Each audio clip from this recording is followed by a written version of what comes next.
వాస్తురీత్యా మీ ఇంట్లో ఉన్న ఎలాంటి నెగటివ్ ఎనర్జీకైనా క్షణాల్లో రెమెడీ ఇవ్వబడును. మీ ఇంటికి ఎలాంటి డ్యామేజ్ లేకుండా తక్షణమే పూర్తి పరిష్కారం. గవర్నమెంట్ ఆఫీస్కి వెళ్తే బల్ల కింద చెయ్యి తడపందే పని అవ్వదు.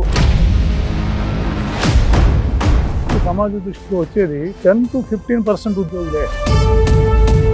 15% పాపులేషన్ మాత్రమే లంచాలు తీసుకుంటున్నారని చెప్తారు. చెప్పేది ఇనిషియల్ గా ఉన్నటువంటి ఆ ఫోర్స్ రాను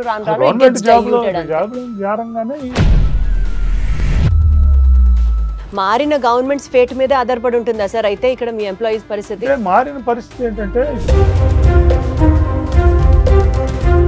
మా పరిస్థితి ఏంటంటే నేను ఇవాళ తీసుకొస్తున్నాయి, మాట్లాడుతున్నాయి, పోరాటం చేస్తున్నాయి, గట్టిగా అడుగుతున్నాయి అన్ని 5-6 సంవత్సరాలు ఎక్కడున్నా. ప్రభుత్వ ఎంప్లాయీస్ కి ఇవ్వాల్సిన డబ్బులతోనే వీళ్ళ కూలీలు ఎగ్గొట్టి గవర్నమెంట్ స్కీముల కింద పంచుతున్నారు అని. నేను ఎంప్లాయీస్ కు 30-40% వరకు ఉంచాలి. ప్రభుత్వాలు కళ్ళు మూసేసుకున్నాం. 4 లక్షల కోట్లు వీళ్ళకే అవుతున్నాయి అంటే that is your problem, not our problem. టైంకి గవర్నమెంట్ ఎంప్లాయీస్ కి జీతాలు వస్తున్నాయి. ఈ గవర్నమెంట్ వచ్చింది.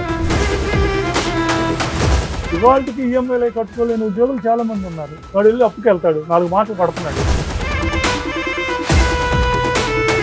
సెక్రటేరియట్ ఎంప్లాయీస్ కి మాత్రమే సాటర్డే సండే 2 రోజులు వాళ్ళకి సెలవు, మిగిలిన ఎంప్లాయీస్ అందరికి మాత్రం ఈ వ్యత్యాసం ఎందుకు సార్? సెలవు ఇచ్చిన అర్ధరాత్రి 11 మీకు దాని మీద సరైన నాలెడ్జ్ లేక, దాని మీద లోతైన అవగాహన లేక మీరు మాట్లాడుతున్నారు.